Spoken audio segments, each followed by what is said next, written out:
ser verdadeiramente útil. Eu estou aqui para representar aquele que me enviou.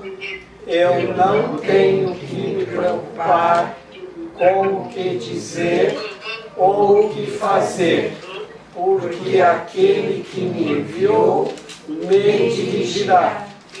Eu estou contente em estar aonde quer que Ele deseje, sabendo que Ele vai comigo. Eu serei curada na medida em que eu permitir que Ele me ensine a curar. Deus ou ego, o problema e a resposta. Esse é um curso muito simples. Talvez não sintas que precisas de um curso que no final te ensina que só a realidade é verdadeira. Mas acreditas nisso? Quando perceberes o mundo real, reconhecerás que não acreditavas nisso. Entretanto, a rapidez com que a tua nova e única percepção real será traduzida em conhecimento não te deixará mais do que um instante para reconheceres que só isso é verdadeiro. E então, tudo o que fizeste será esquecido, o bom e o mal, o falso e o verdadeiro. Pois quando o céu e a terra vêm a ser um, mesmo o mundo real sumirá da tua vista.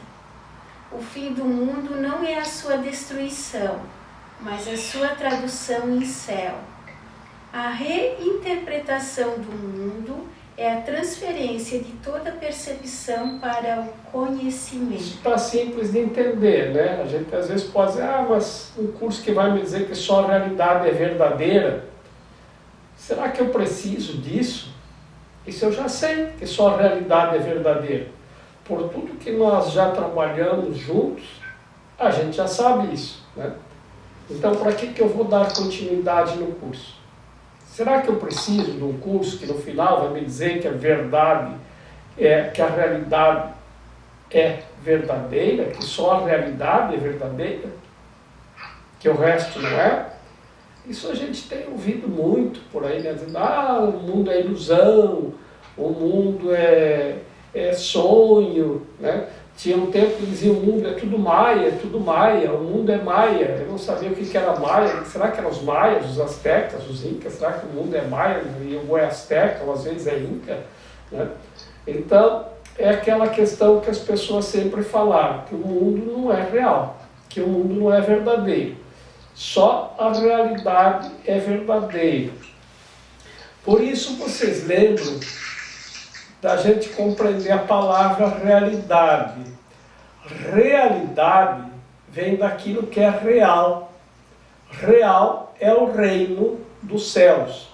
Por isso que no Antigo Egito tinham os reis e rainhas. Quem eram os reis e rainhas do Antigo Egito? Os reis e rainhas do Antigo Egito eram aqueles que tinham sido primeiro, diríamos agora, se fôssemos seguir pelo exemplo, me lembro do exemplo da Igreja Católica, seminaristas e aspirantes, depois sacerdotes e sacerdotisas, né? Depois eles alcançavam o grau do Papa e depois a iniciação real, né? Que era na Câmara Real, ou a Câmara do Rei, da Grande Pirâmide, onde acontecia a iniciação real, onde se iniciavam então reis e rainhas. Lembram que a palavra rei, ela tem origem no Antigo Egito, e rei significa pleno do Espírito Santo, ou pleno da realidade. Então, por isso que reis e rainhas poderiam governar o Egito, porque eles não estavam em conflito. Quem está em conflito não pode ajudar. Quem está em conflito não tem condições de governar. Então, para governar o Egito era o faraó os reis e as rainhas, porque esses estavam aptos, esses estavam preparados, porque a mente deles já habitava o reino, ou seja, a realidade. Daí reino, rei, rainha. Lembrem também do Reiki, que a palavra rei, de Reiki, significa exatamente isso. Rei significa espírito ou pleno do espírito, né? Rei significa cura, luz, milagre de cura, significa energia, significa universo, significa o que é universal, e universal é o reino. Então, assim, a palavra realidade está associada ao reino. E é a única coisa que é verdade, que é verdadeira. Por isso que nós temos que lembrar disso. Então, esse curso no final vai nos dizer isso. Lá no final deve estar escrito: a realidade é a única coisa verdadeira. Só a realidade é verdadeira, né? Teve uma pessoa lá que escreveu, acho que foi São João da Cruz, né? Que ele escreveu um livro de 1.300 páginas e no final ele escreveu tudo é palha. O que quer dizer tudo é palha?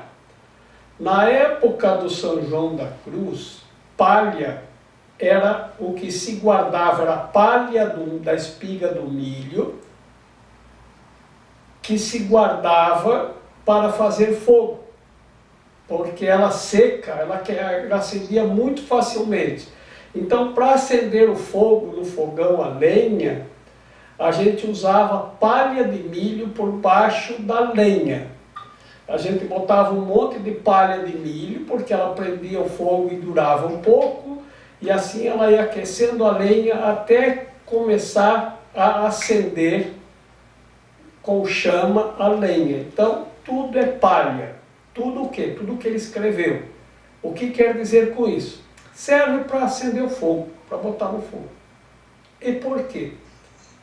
Porque tudo o que ele escreveu, de bom ou de mal, no livro, quando você troca a percepção pelo conhecimento, não serve para mais nada.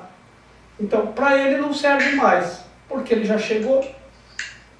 Então, quando ele trocou a percepção pelo conhecimento, tudo que ele tinha estudado e todas as conclusões que ele tirou durante seus estudos, e que ele levou a sintetizar tudo pelo qual ele passou para alcançar o conhecimento. Escreveu 1.300 páginas. Não serve para mais nada. É palha. Serve para o fogo. Vamos dizer assim, toda a vida, né? E extraiu de seus estudos os seus aprendizados e escreveu um livro de 1.300 páginas. São Tomás de Aquino, O Santo Agostinho, e agora misturei os dois. ou Santo Agostinho, ou São João da Cruz, ou outro santo, escreveu um livro. Tem um homem que se tornou santo, que extraiu de seus estudos e de seus aprendizados, e o extrato disso ele escreveu em um livro de 1.300 páginas. No final, ele escreveu que tudo é palha. Palha é o que se usava neste tempo em que o livro foi escrito por este homem que alcançou a santidade, o conhecimento. Era a palha do milho que se guardava em paiol, ou palhol, que era para guardar a palha. Desta palha era utilizada, eles desfiavam a palha para fazer colchões, por exemplo, colchões de palha, e também servia para iniciar o acendimento do fogo nos fogões a lenha, porque a palha seca era ótima para se fazer o fogo, porque ela acendia muito facilmente e o fogo permanecia durante o tempo necessário na palha até que se incendiasse os gravetos e a lenha para iniciar o fogo no fogão a lenha. Então, a palha que ele se referia era no sentido de que, depois que ele traduziu a percepção em conhecimento, tudo aquilo não servia mais para nada, para ele. É isso que está dizendo aqui então. Para quem não alcançou ainda essa tradução da percepção em conhecimento, tudo ajuda. Por isso ele está dizendo, você acha que é útil você ficar estudando um livro, fazendo um curso, que no final vai dizer para ti, a realidade é a única verdade que tem. A única coisa verdadeira é a realidade.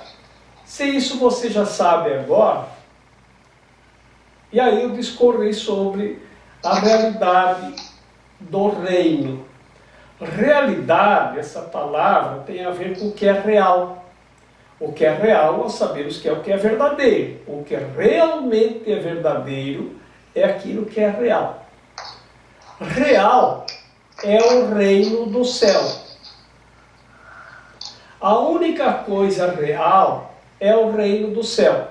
Por isso, no Antigo Egito, só quem poderia governar eram os reis e rainhas, porque já tinham alcançado a plenitude do Espírito Santo, que é o mesmo que alcançaram o reino ou a realidade. Por isso eram chamados de reis e rainhas.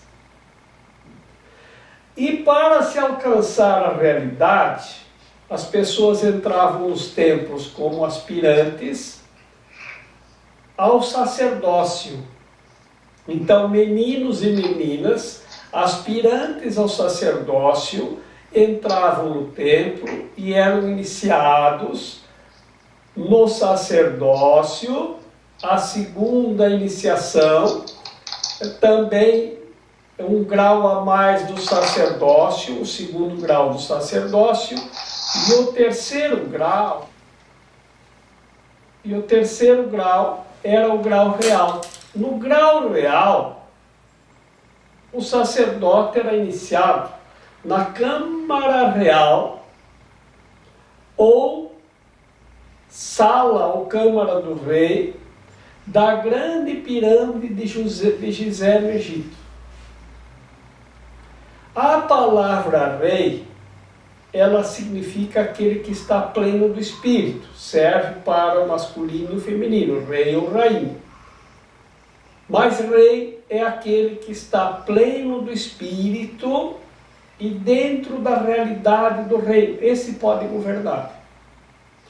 Então, o Egito poderia ser governado pelos faraós, que vocês sabem, já nasciam reis e eram preparados para governar o Egito, assim como foi Jesus, ou aqueles que se iniciavam nos templos no caminho real e uma vez que tivessem alcançado a iniciação do grau real ou do grau de mestre no interior da grande pirâmide de Gizé no Egito, estavam aptos a governar o Egito, porque tinham já reinterpretado a percepção para a realidade. Lembre, quem está no conflito não pode ajudar em nada. Quem está com conflito não pode governar. Por isso que Sócrates disse que a democracia não podia dar certo. Porque qualquer um poderia governar sem estar devidamente preparado. Assim, a palavra rei que integra Reiki, para quem conhece Reiki, significa também o mesmo sentido, pleno do espírito, energia do espírito que flui para o seu Ki. Daí, Reiki. A pessoa que está iniciada no grau real, no grau de mestre, recebe a luz na mente para encontrar o caminho real. Quando era no Egito, primeiro a pessoa alcançava a realidade, aí era iniciado. Isso era a cerimônia de coroação. Mas a nossa realidade se inverteu tanto, a nossa realidade não, né? Nós invertemos tanto que a realidade para nós deixa de ser real e o que parece real é o que a nossa percepção pode perceber. Assim sendo, nós temos que inverter o processo também. Você primeiro é iniciado no grau de mestre e aí você recebe a luz para encontrar o caminho. A mente com luz encontra o caminho para encontrar a sua própria realidade ou o reino do céu. Por isso que ele diz, o mundo vai ser traduzido em céu. O mundo não acaba, ele não termina, ele será traduzido em céu. Nem isto termina, nem o mundo termina. Até o mundo vai ser traduzido em céu. São Tomás de Aquino, a Suma Teológica. Pode perceber. Assim sendo, nós temos que inverter o processo também. Você primeiro é iniciado no grau de mestre e aí você recebe a luz para encontrar o caminho. A mente com luz encontra o caminho para encontrar a sua própria realidade ou o reino do céu. Por isso que ele diz, o mundo vai ser traduzido em céu. O mundo não acaba, ele não termina, ele será traduzido em céu. Nem isto termina, nem o mundo termina. Até o mundo vai ser traduzido em céu. A Bíblia te diz para vires a ser como as criancinhas. As criancinhas reconhecem que não compreendem o que percebem e por isso perguntam o que aquilo significa. Não cometas o equívoco de acreditar que compreendes o que percebes, pois o seu significado está perdido para ti.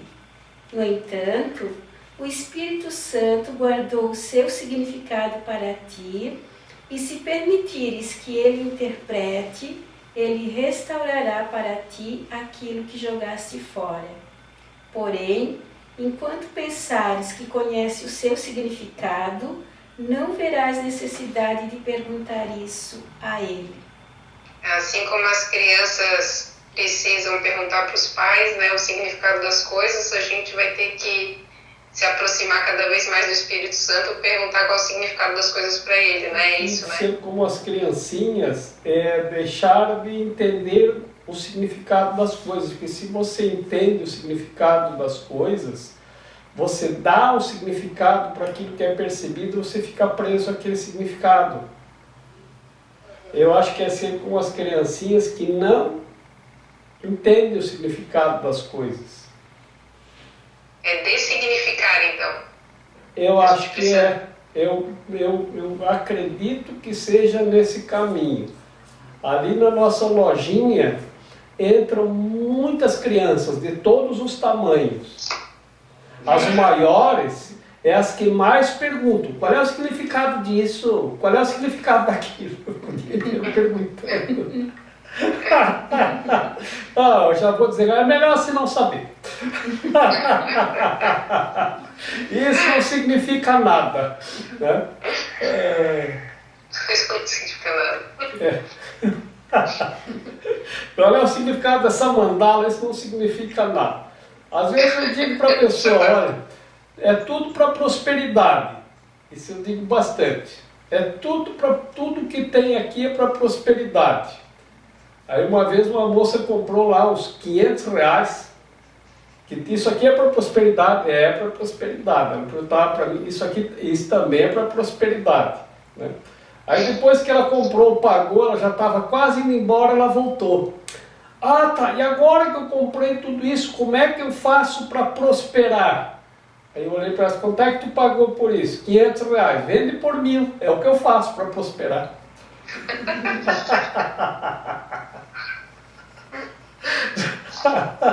Aí agora tu pega e vende por 1.000, aí tu prosperou.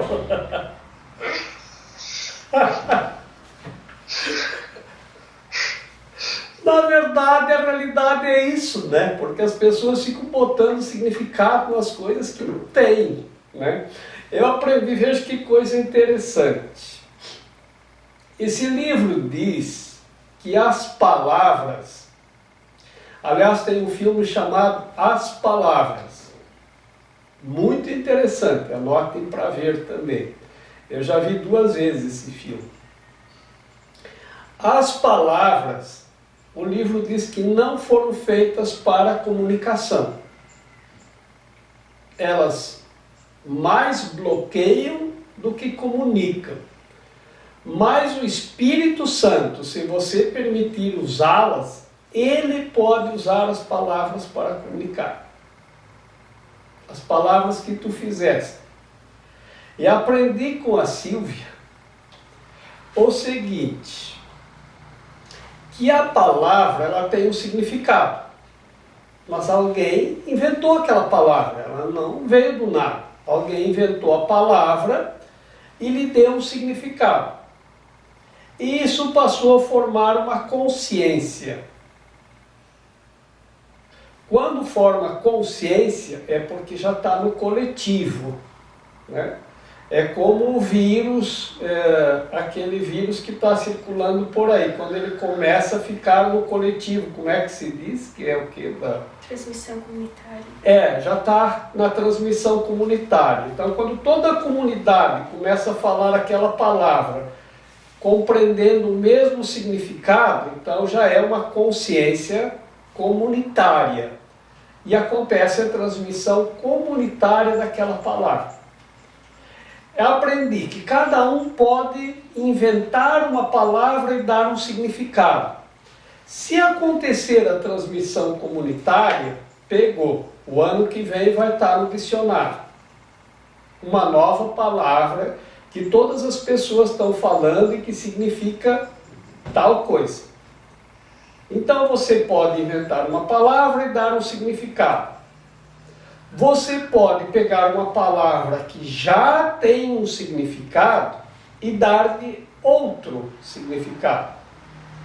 De formas que se outro significado colar na palavra e houver uma transmissão comunitária, se muitas pessoas começam a falar aquela palavra com aquele significado, então ela passa a valer e no próximo ano vai ter um novo significado no dicionário. Teve um dia que eu vi 2 meninas passarem na frente da loja e uma delas falou assim, de passagem, eu só vi ela dizer, eu estava rachando o bico. E eu disse, que será que a menina rachando o bico? Eu fiquei pensando, o que ela quis dizer com rachando o bico? E aí, alguém que estava dentro da loja, uma cliente me disse, rachando o bico é rachando de tanto rir. Aí eu disse, gargalhando, assim, espalhafatosamente. Isso é rachando o bico. Então pegou. Então rir bastante é o mesmo que rachando o bico. Né? Eu disse, mas as pessoas não têm bico, mas estão rachando o bico.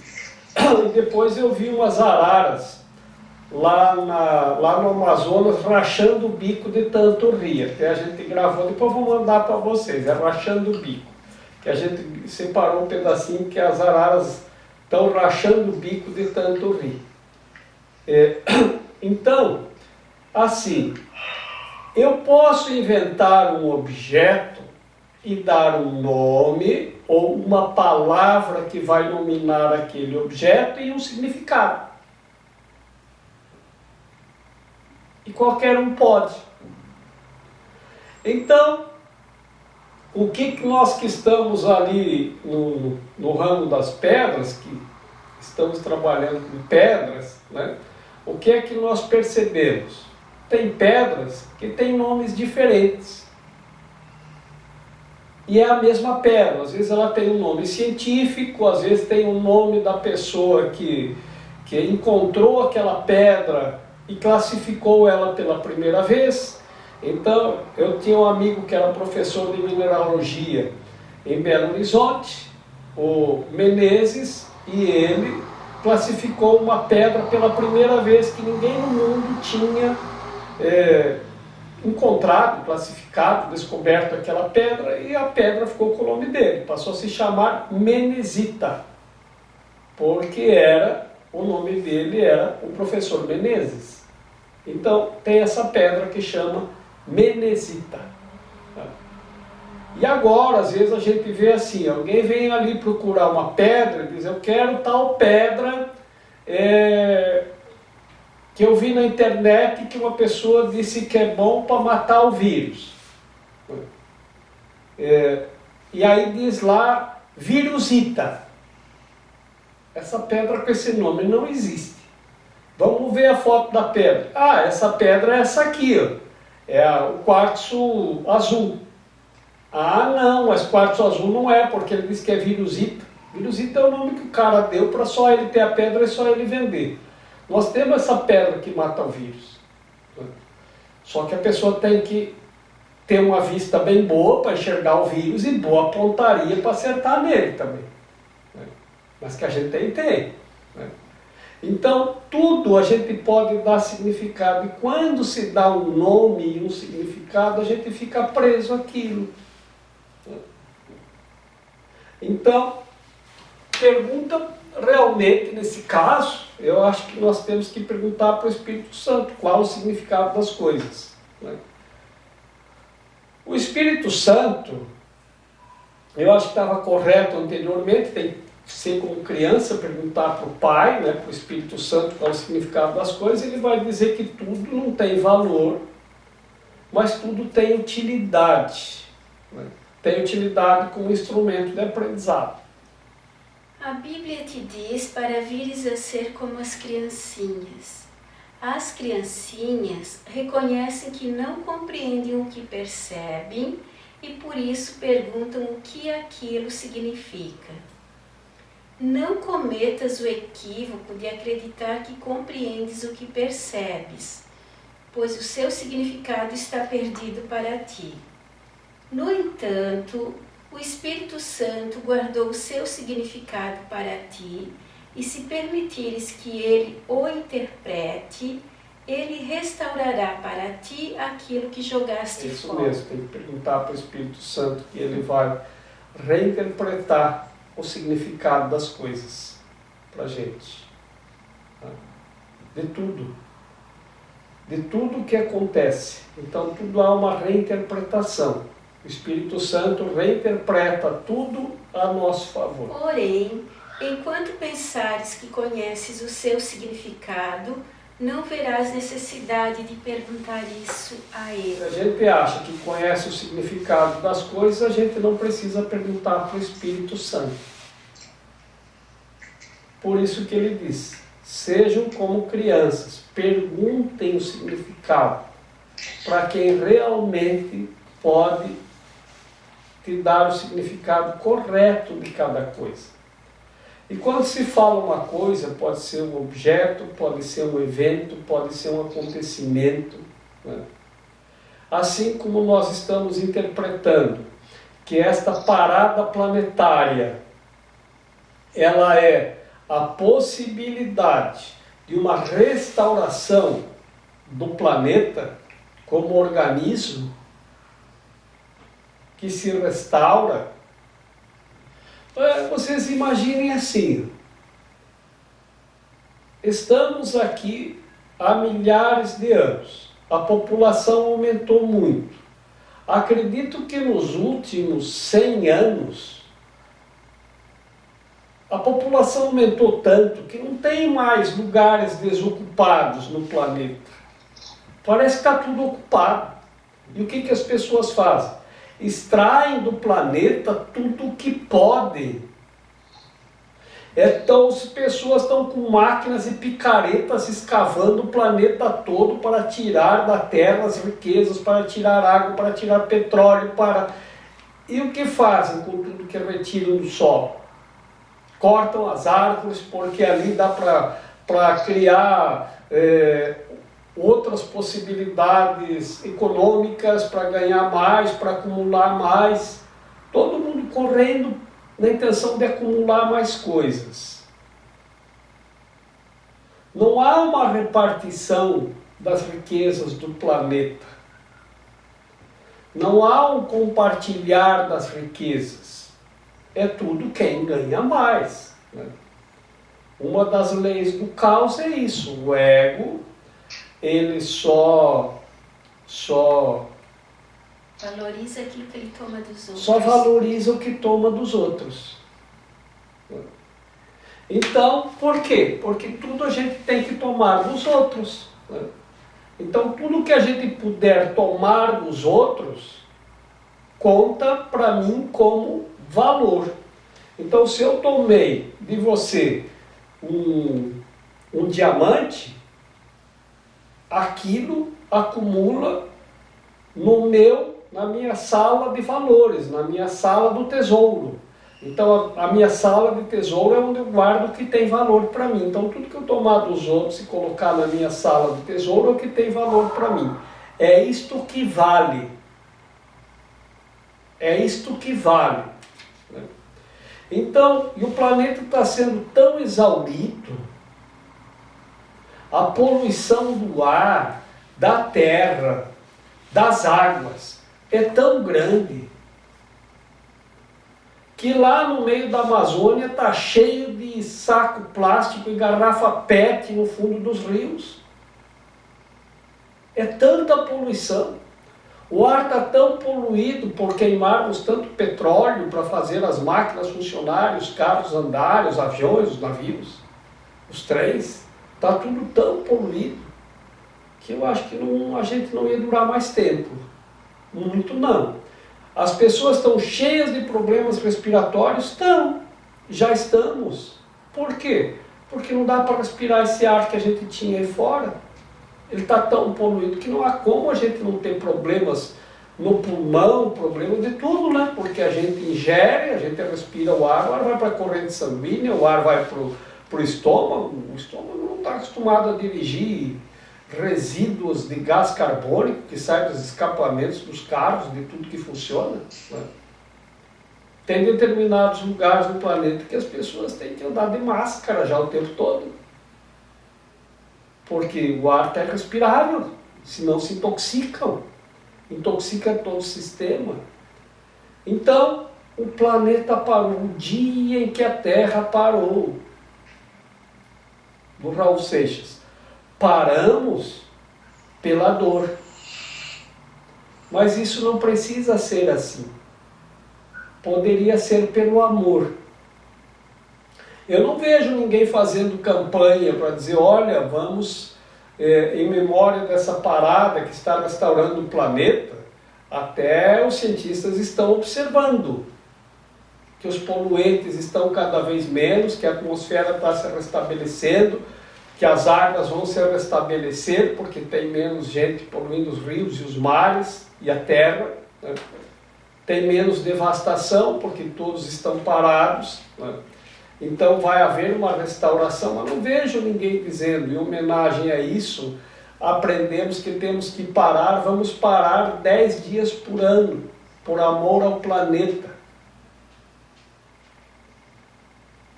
E a última das 5 leis do caos diz que o ego sempre diz que há um substituto para o amor. Qual é o substituto para o amor? A riqueza, né?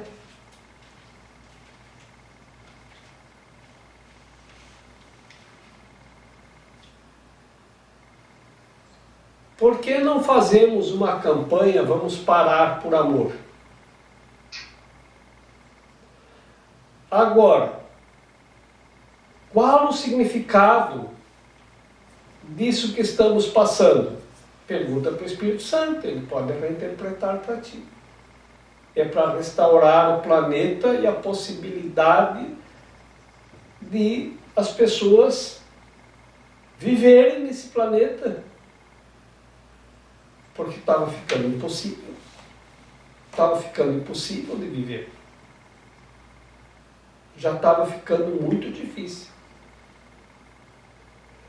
Não tinha, a gente já desconhecia o que era o silêncio da catedral, quando batem ao meio-dia e às 6 da tarde, a gente ouvia lá de longe. Mesmo domingo de manhã, quando os sinos tocam às 9 da manhã, a gente ouvia lá de longe. Agora a gente ouve eles num volume muito maior, muito mais intenso. Por quê? Porque o som bloqueia o som. Então, se você tem um barulho lá fora e você bota um som, uma música alta aqui, tu não vai ouvir o barulho que está lá fora. Tudo pode ser reinterpretado pelo Espírito, como crianças, né? E perguntar para o Espírito, o que significa isto? Tudo. Ele vai reinterpretar tudo a nosso favor. Ele vai trazer luz à nossa mente para que possamos interpretar tudo a nosso favor. Agora, alguns vão e outros não.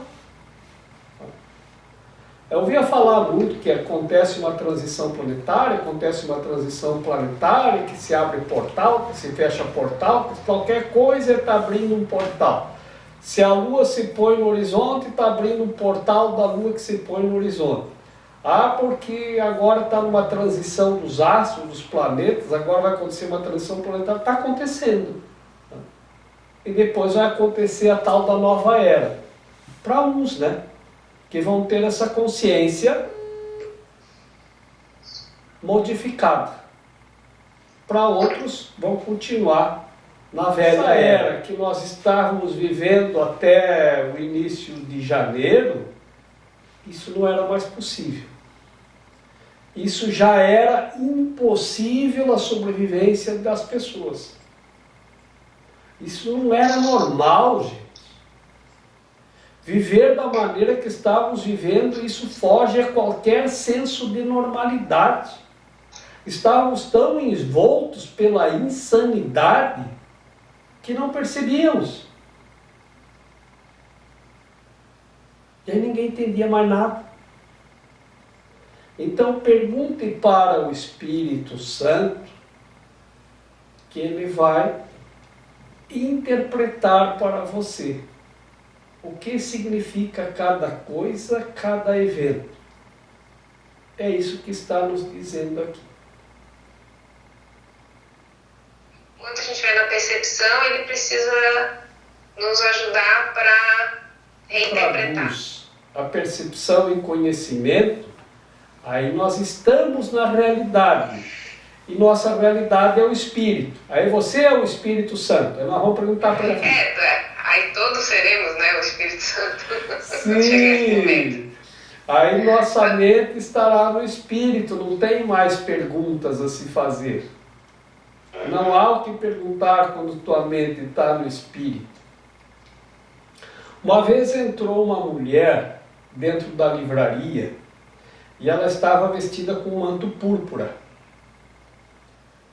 E ela entrou, ficou olhando para os livros e eu olhei para ela e disse, nossa, essa mulher sabe das coisas.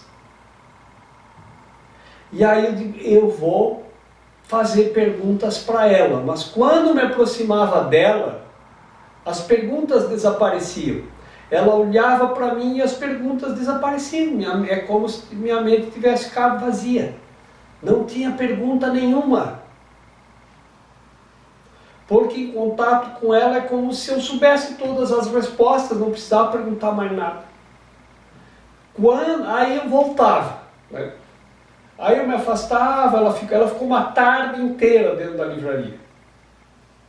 Aí eu me afastava, aí eu voltava. Não, mas eu vou perguntar, voltava para a minha pergunta, né? Ah não, eu vou lá conversar com ela. Quando eu ia conversar com ela, ela só olhava para mim. E quando ela olhava para mim, eu não precisava perguntar mais nada. Era como se as perguntas eram... Não tinha o que perguntar, não precisava perguntar mais nada. Não tinha pergunta para fazer. Não tinha nada para perguntar. Não tinha nenhuma resposta que eu precisasse receber. Era sem perguntas, sem respostas, como se já estivesse tudo, tá tudo certo, não há o que perguntar, não há o que responder. E aí eu fiz umas 4 ou 5 investidas para tentar falar com ela e nenhuma delas deu resultado. Sempre que eu me aproximava, ela olhava para mim e acontecia isso. E então, por fim, ela olhou para mim e foi embora. E tinha uma pessoa, quando ela foi embora, tinha uma pessoa que estava dentro da livraria, e aí eu disse, você viu essa pessoa que estava aqui? E ela olhou para mim e disse, que pessoa? Disse, essa mulher que estava com esse manto púrpura, vestido de púrpura. Não, não percebi. Tinha uma mulher assim, tinha, ficou aqui a tarde toda. Não, não vi. Olha. Bom, então eu tive uma visão. Mas para mim ela era a realidade, era a coisa mais real que tinha lá dentro da loja naquele dia. Eu acho que ela era uma monja, uma coisa assim, devia ser uma yogini, alguma coisa, mas ela tinha assim só de olhar, não precisava perguntar mais nada, né? E eu acho que nem todas as pessoas percebiam, porque tem a ideia da invisibilidade, né? Como é que é a ideia da invisibilidade? Tem 2 pessoas andando na rua, um tem medo e o outro não. Quem é que o cachorro vê? O que tem medo. O que tem medo. O outro passa desapercebido. Os circos vinham à cidade, e era uma cidade pequena. Aí anunciaram a estreia do circo e todo mundo lá, vamos no circo, vamos no circo, vamos no circo. E aí alguém se lembrou lá, um aleijadinho que fica pedindo esmolinha lá na frente da igreja, né? Não tem dinheiro para pagar ingresso do circo, a gente podia se reunir, todo mundo, e dar um ingresso para o aleijadinho. E assim fizeram. Colocaram o aleijadinho bem na frente do picadeiro, que no circo tinha as arquibancadas, e bem na frente do que eles chamavam de picadeiro, que é aquela arena ali, tinham as cadeiras, né? Que as pessoas ficavam ali, o preço era bem mais caro do que ficar sentado lá nas tábuas da arquibancada. E aí botaram o aleijadinho na cadeira de honra, no lugar de honra, no melhor lugar, bem de frente para onde as coisas aconteciam, que eles chamavam picadeiro. E aí o circo funciona, e de repente vem o domador de leão, e o domador de leão dá uma bobeira e o leão foge. E fica uau, uau! E todo mundo se despencando do circo, achando o caminho da saída e correndo para fora, né? Mas todo mundo se lembrou que o aleijadinho não ia ter como fugir, né? Aí um dizia para o outro, o aleijadinho, o aleijadinho, o aleijadinho, e corria para fora. E deixava para quem estava atrás, né? O aleijadinho, o aleijadinho, o aleijadinho, né? Daqui um pouco o aleijadinho gritou, parem de dar ideia pro leão, deixa ele escolher quem ele quiser.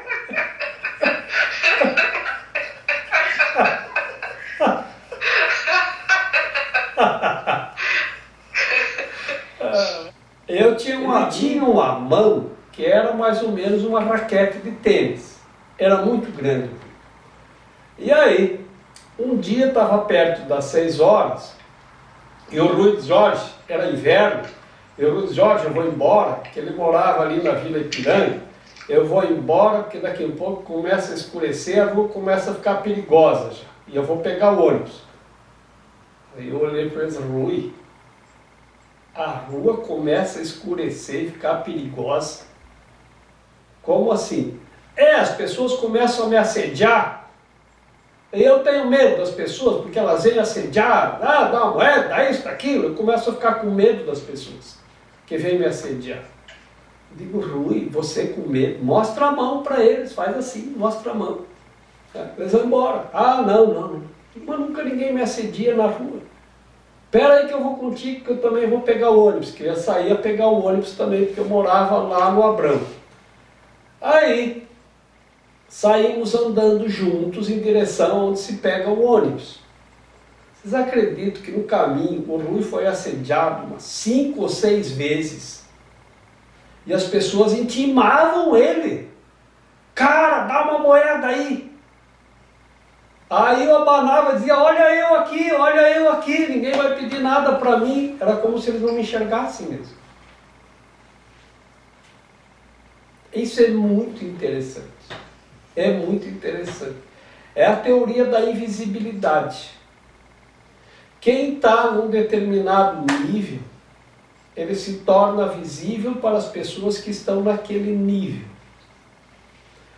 Teve um delegado que fez um curso de tarô aqui, esteve conosco num curso, e quando nós falamos a respeito desse assunto, ele disse, Jorge, isso é verdade.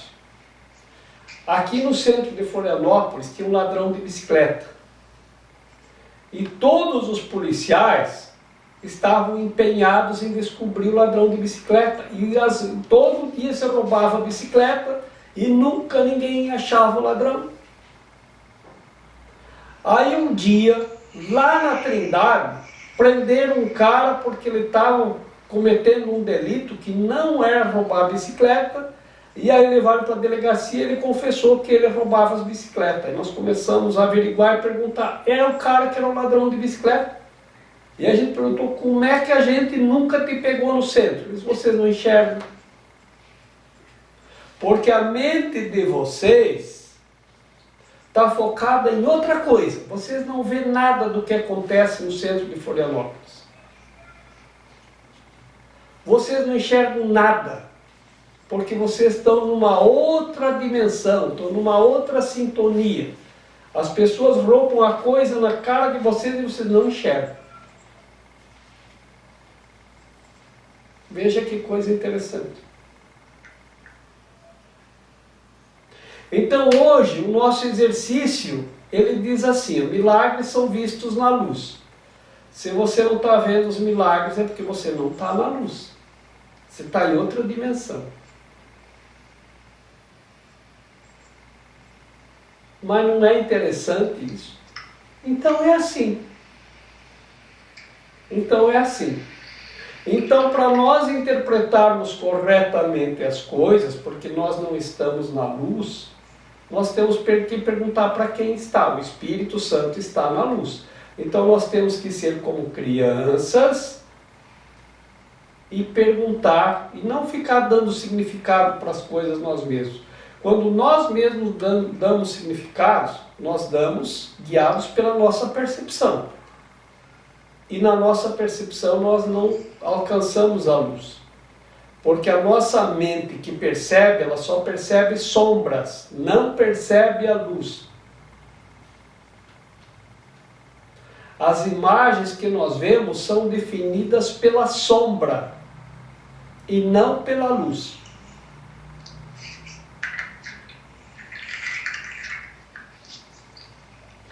A nossa vista física percebe as sombras e, percebendo as sombras, definem o que vê pela dualidade que a sombra proporciona em relação à luz. Então o que nós percebemos são as sombras. Nós não estamos na luz. Por isso não vimos os milagres. Por isso não conseguimos interpretar as coisas que nós estamos vendo, que nós vemos a sombra, não a luz. Então, se você não está vendo os milagres, não significa que eles não estão aí. Significa que você não está na luz. A tua mente está com pouca luz. Por isso, quem poderia governar o Egito eram os reis, porque a palavra rei significa luz. Rei é aquele que está com a mente iluminada. E a mente com luz encontra o caminho, então vai saber como governar o povo. Quem não tem luz na mente não vai saber como governar. Vai ter o poder, mas vai ter muita dificuldade. Isso vale para todos os que governam qualquer coisa. Então, para qualquer coisa que se governe, uma casa, a própria mente é desgovernada, é desorientada. Por isso que as pessoas buscavam orientação nos sacerdotes. E ainda buscam. Por quê? Porque eu não sei o que fazer nessa situação. Então você procura um sacerdote que ele vai te orientar. Lembro que no Egito, no lado oriental do Nilo, o lado que eles consideravam oriental, porque se a terra é redonda daquele lado, ele vai se estender e vai ser oriental dos dois lados. Mas estando no rio Nilo, eles diziam, desse é o lado oriental e desse é o lado ocidental. No lado ocidental, eles construíam os necrotérios, era chamado Vale das Lágrimas, ou Vale da Morte, o lado ocidental. E o lado oriental, onde estavam os templos, é de onde vinha a orientação, porque vinha dos sacerdotes. Então, por isso que ali tinha mais luz. E onde tinha mais luz, eu podia buscar orientação. Por isso que as pessoas buscam orientação em quem não tem luz e não conseguem sair do caótico. Porque a pessoa não sabe orientar, ela não tem luz.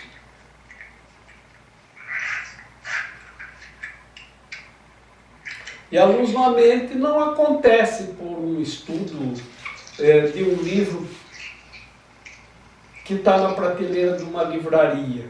Decorar o livro e as técnicas do que dizer para uma pessoa, quando ela diz isso ou diz aquilo, isso não é ter luz na mente. Isso é dominar a técnica, como alguns dizem. Eu domino a técnica. Dominar a técnica pode trazer algum resultado